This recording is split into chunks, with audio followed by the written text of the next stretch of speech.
season. Each of them was ranked with past performance and future outlook in mind. So basically look at this list as a coach's draft. If you were going to build a team around any of the current coaches, who would you pick? So here's their top 10. Andy Reid, Bill Belichick, John Harbaugh, Sean Payton, Sean McDermott, Sean McVay, Pete Carroll, Bruce Arians, Matt LaFleur, and Mike Tomlin at 10. Well, now that's interesting. The game has changed. Right. So I don't have a problem with Reid over Belichick today. All time, Belichick's Yeah, this greater. isn't like who is the best coach of all time. But today, who would you want? If you're starting a team, I would hire this guy if I could draft any coach. Yes, I think today that makes sense because the game has changed. By the way, if I had a corner and a wide receiver, I would have almost my entire life taken the corner over the great wide receiver. But the way the game is changing, I would now take the wide receiver slightly over the corner. By the way, in the 50s, 60s, 70s, 80s, 90s, I'd take the running back over the wide receiver. Right. Now I take the wide receiver over the running back. So I don't think it's a slight at Belichick. In today's, let me see that list again. I could spend 4 hours on this list. So I think Reid, Belichick are the top two. Everybody else, I'm glad Sean McDermott of Buffalo got love because I think he's great. Yeah. I think the top four are correct. I think, I'll tell you this. Matt LaFleur's interesting. If you told me today, Brian Flores, Matt LaFleur, 10 years, choose one, I'd take Brian Flores. Right. Because I think Brian Flores has put his defensive and special teams stamp on that. Matt LaFleur, it's Aaron Rodgers' team. Yeah, I need to see Matt LaFleur without Aaron Rodgers. Yeah, I think I would put Tomlin at 9. I would put Tomlin over Matt LaFleur right now. Oh, Kyle Shanahan's not in this list. Oh, who did this list? CBS Sports. It was an intern at CBS Sports. He's since been fired. Who would you put Kyle Shanahan above? Well, he keeps beating Sean McVay. He was 11. He keeps beating Sean McVay. Head-to-head with less quarterback talent. Okay, here's the other thing. Again, I'm not knocking Matt LaFleur, but that he inherited Aaron Rodgers and his brain and talent. Brian Flores gutted his house. He had just the foundation of a roster and built a house. The Dolphins feel like Brian Flores' team. Flores is 16. God, who did this list again? That's terrible. I would put Flores above LaFleur. I would put Shanahan above LaFleur. Well, who is ahead of... I would also put Shanahan above LaFleur because he made it to a Super Bowl, and LaFleur hasn't. Are people... Along with McVay. So you're going to tell me half the league's a better coach than Brian Flores. That, let me just look at the camera. You're stupid. That is ridiculous. I love giving he should be inches away from Sean McDermott. If you look at the Dolphins today, they are Brian Flores. Yeah, no, I agree. When you look at the Packers, they're not Matt LaFleur. They're Aaron Rodgers' team with a little accent of Matt LaFleur. He's made them a little more of a running team, and he deserves credit for that. But I don't feel like that team doesn't feel like Matt LaFleur. It feels like Aaron with a touch of Matt, whereas the Dolphins go 10-6 with Tua and Ryan Fitzpatrick. So you put Kyle Shanahan at 9. You would put Flores. I'll do my list, and it won't look anything like that list. Okay. My list doesn't look... I'll give you 1 and 2. Everything Andy else... Reid, Bill Belichick, and then we're going to move some things around. All right. I've been moving furniture for 3 months in my house. I'll move this furniture for the next 3 hours. Joy with the news.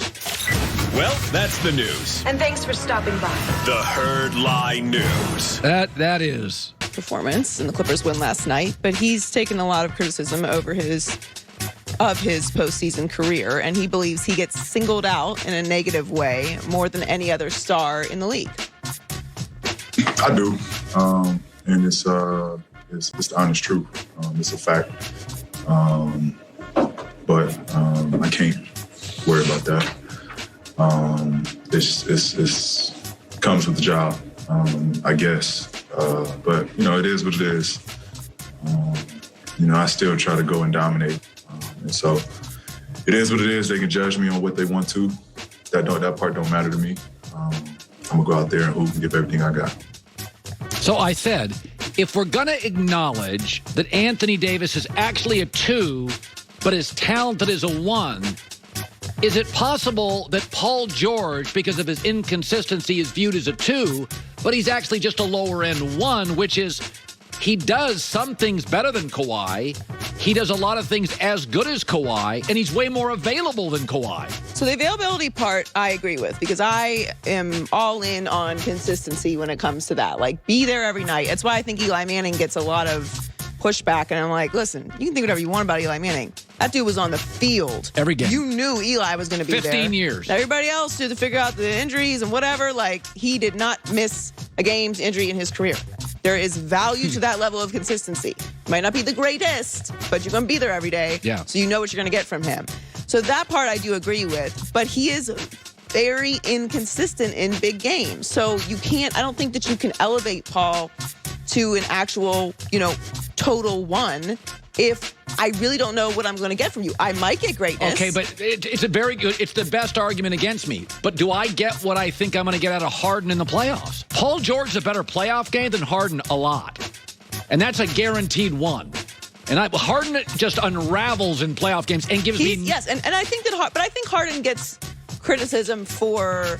I think we're very high on James right now because of what we saw with him this year with the Nets during the regular season, stepping up the way that he did, playing very unselfish basketball. Like, it was a different version of James. So I think we're riding high on that. But I do think James gets a lot of criticism for his moments in the postseason as well. But we view Harden as an absolute, no doubt about it, 1, but his style doesn't get the whistle in the playoffs. He doesn't give you anything on the defensive end, and he sometimes runs out of gas. I don't know that I view Harden as an absolute 1. Oh, I think the whole world don't they? I think he's a superstar, but is he capable by himself of leading a team to a championship? Like, that's what an absolute 1 is to me. Well, I mean, not by himself. I mean, Jordan needed Pippen. I mean... Okay, but relatively speaking. Yeah, like Jordan, 1, no question. If I saw LeBron, 1, no question. Game 7 playoff series tomorrow. Paul George or James Harden, who do you want? I take Paul George because I get a way better defensive player, and I am going to get 44 minutes from him. I know where his head's at.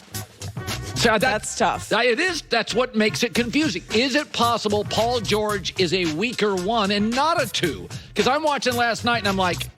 He is taking, and it's not just the third quarter, but as good as Devin Booker is, I think a lot of people are about ready to make him a 1. He doesn't defend at all, or he's not a great passer for a 2. He's not a great defender yet, but we view everything through the prism of he's a shot maker. And I don't think, like, we talk about 2 like it's the worst thing in the world to be a 2. Like, there's roles on championships teams. It's a team effort to begin with. But there is just a little bit extra in the 1. That's the person that can, as Cedric was just saying, is that person going to take, I am going to make sure we don't lose this game. I'm going to do that. And we know they're going to go do that. We know if LeBron's like, all right, I'm going to go win this game, LeBron's going to do that. Paul might say he's going to do that, but is he capable of doing that? If you take actual basketball fans, the knock against LeBron in the MJ-LeBron debate is Michael was better in the clutch. Okay. Using fans' arguments, playoff games are more important than regular season. Because if we're going regular season, LeBron blows Michael out of the water with every stat. So the playoffs matter more. Paul George, Game 7, James Harden in a series. I would take Paul over James Harden. But there's like a lot of evidence that Paul's could just be completely inconsistent. He has 11 career playoff games shooting 25% or worse from the field. That's the most among all active players. Well, he's been in a lot of them. In fairness, he's been in the playoffs every year for a long time. Yeah, but like he's been the most inconsistent in those games. Like I'm not going to bore everybody with all the numbers, but he's had some really crazy stinkers in the playoffs. There's like a reason this reputation exists. Right. It's not that Paul's not a great player. It's not that he's not a leader. It's not that he doesn't have the capability of greatness, because we've seen it. But it's the consistency that I think separates you from the rest of the team and the rest of the league. And what I'm arguing is Harden has been way more inconsistent than maybe not than Paul, than we perceive. Also, maybe there's not actually that many true 1s in the league. 6. Like LeBron, Kevin Durant, Curry, Steph Curry, Dame. I mean, once you start getting down the list, then you start seeing some holes in games, and then does that make you an actual 1? So really, it's defining what a 1 truly is, and maybe there just aren't really that many of them. Because I would say Kawhi is a 1, but Kawhi is also injured a lot. Where does that put him overall? I would never build a franchise around Kyrie Irving, though I think he's brilliant. But I would never build a franchise around him, so therefore he's not a one. I would build one around Durant. Right. You build a franchise around Steph Curry? Yes. Built multiple franchises around LeBron? Yes. Anthony Davis? No. Because he's too inconsistent with his body. He's not committed to the game.